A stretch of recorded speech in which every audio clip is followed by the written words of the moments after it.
अभी मैं पहुंच चुका हूं उस आखिरी स्थान पर जहां आकर जीप सफरी खत्म होती है। हालांकि रास्ता आगे और भी है, मगर मुसाफिरों को लेके आए सारे गाड़ियां यहीं आकर रुक जाती है। यहाँ से आगे अब हमें पैदल घूमना है। रास्ते की उस तरफ ऊंची जगह और ढलान है।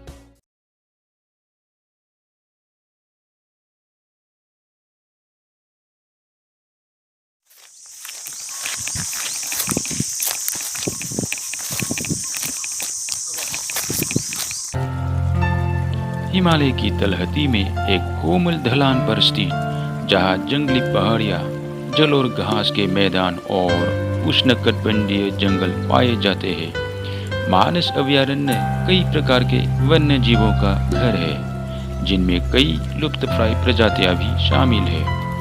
हर साल हजारों की तादाद में सैलानी मानस नेशनल पार्क में घूमने आते हैं। 2022 में 30,000 से भी अधिक पर्यटक मानस नेशनल पार्क में घूमने आए थे, जिनमें कई विदेशी पर्यटक भी शामिल थे।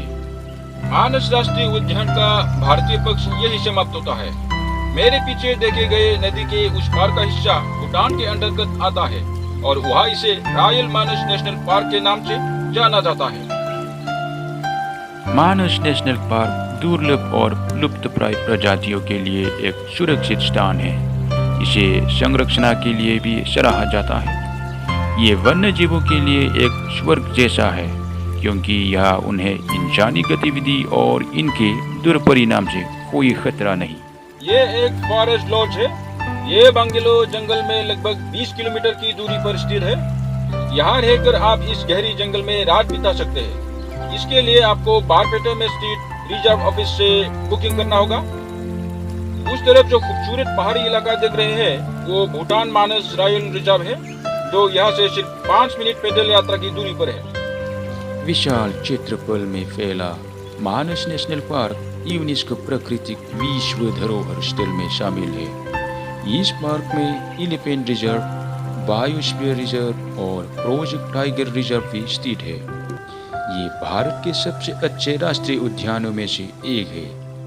इसमें हाथी पर बैठकर एलिफेंट सफारी द्वारा गैंडों और बाघों को आसानी से देखा जा सकता है। एलिफेंट सफारी उन इलाकों में पहुंच सकते हैं जहां जीप सफारी के पहुंच नहीं हो सकते। इसलिए एलिफेंट सफारी द्वारा आप वन्य जीवों को आसानी से और ज़्यादा करीब से देख सकते हैं, जो जीप सफारी में संभव नहीं।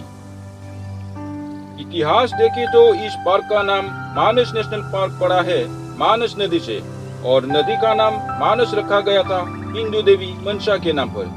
देवी मनसा के नाम पर रखी गई मानस नदी इस नेशनल पार्क के बीच से गुजरती है और आगे जाकर ब्रह्मपुत्र नदी में मिलते हैं। मेरे पीछे जो नदी आप देख रहे हैं, ये वही मानस नदी है जिसका जिक्र मैंने किया। अतीत में कुछ बिहार के शाही परिवार और गौरीपुर के राजा ने शिकारगाह के रूप में इस पार्क का उपयोग किया था। सन 1990 में मानस को राष्ट्रीय उद्यान घोषित किया गया था। पार्क का कुल क्षेत्रफल 500 स्क्वायर किलोमीटर है। 2003 में मानस को परियोजना हाथी के तहत सिरंग रिपु एलिफेंट रिजर्व के रूप में घोषित किया गया।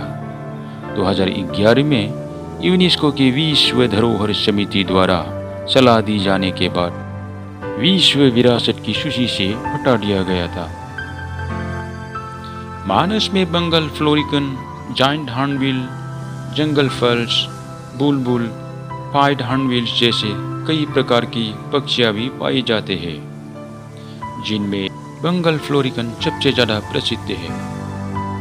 और पशुओं के बीच में टाइगर्स, लेपर्ड, इंडियन राइना, टेंडुए, ब्लैक पैंथर, गोल्डन कैट, गिवन और गोल्डन लंगूर जैसे कई दुर्लभ प्रजातियां पाए जाते हैं, जिनमें कुछ स्थानीय लुप्तप्राय प्रजातियां भी शामिल हैं, जैसे असम रूपट कछुए, मॉनिटर लिजर्ड, घड़ियाल आदि। जंगली जानवर के अलावा भी ये जगह स्थानीय और प्रवासी परिंदों के लिए भी एक आश्रय स्थल है। सफारी द्वारा नेशनल पार्क के सभी मुख्य पर्यटक स्थलों को देखा जा सकता है और पाए जाने वाले सभी जीव जंतु और पक्षियों को भी देख सकते हैं। भ्रमण हेतु पार्क में जीप और कैंटर के माध्यम से सफरी की जा सकती है। आमतौर पर अक्टूबर से अप्रैल का महीना मानस नेशनल पार्क की यात्रा के लिए सबसे अच्छा होता है, क्योंकि इस दौरान मौसम सुहावना रहता है, जिससे कि आपको कई वन्यजीव प्रजातियों को देखने का मौका मिलता है। मगर मानसून के दौरान यहाँ भारी वर्षा होती है, इसलिए मानसून में आपको यहाँ आने से बचना चाहिए, यानी कि जून से सितंबर के दौरान यहाँ आपको नहीं आना चाहिए। मूसलाधार बारिश की वजह से इस दौरान पार्क में पानी भर जाता है।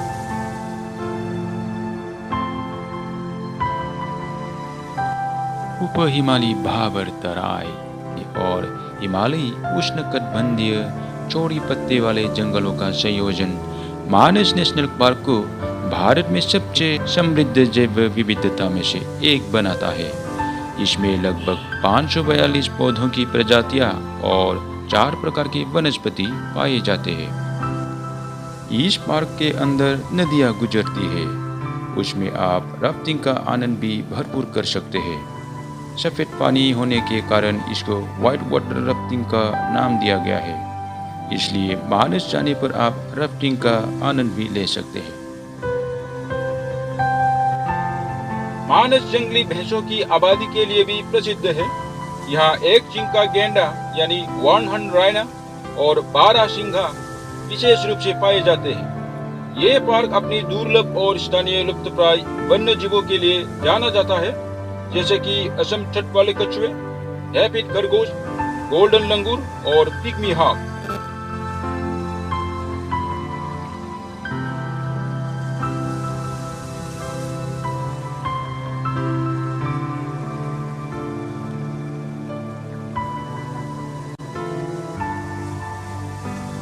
मानस नेशनल पार्क बाघ अभयारण्य, दुर्लभ गोल्डन लंगूर और लाल पंडा के लिए सबसे ज्यादा प्रसिद्ध है। यहाँ कई प्रकार की जंगली पहाड़ियाँ, जल और घास के मैदान और उष्णकटिबंधीय सदाबहार वन भी देखने को मिलते हैं।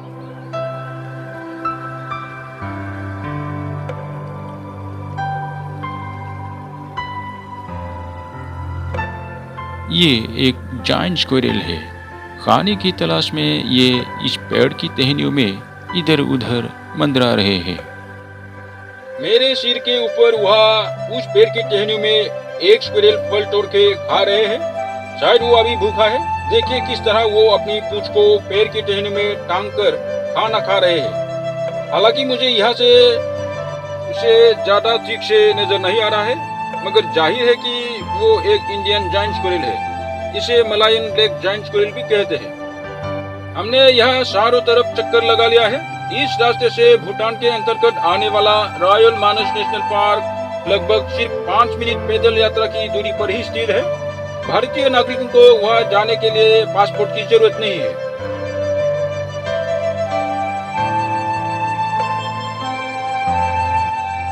मानस की आखिरी भारतीय पक्ष मतनगुरे नाम के ये जगह है।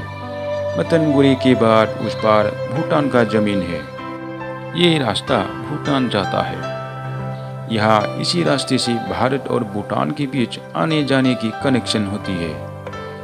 ये गाड़ी अभी भूटान की ओर जा रहे हैं। भौगोलिक दृष्टि से मानस पूर्वी हिमालय की तलहटी में स्थित और घने जंगलों से घिरा है।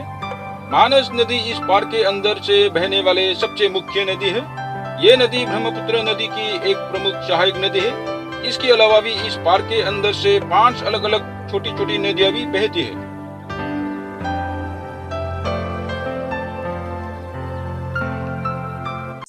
यहाँ आकर जो महसूस होता है इसका अंदाजा आपको वीडियो में नहीं होगा, इसलिए मेरे माने तो मैं यही कहूँगा कि यहाँ आप एक बार जरूर आइए और उठाइए आनंद मानस की खूबसूरत दुनिया का।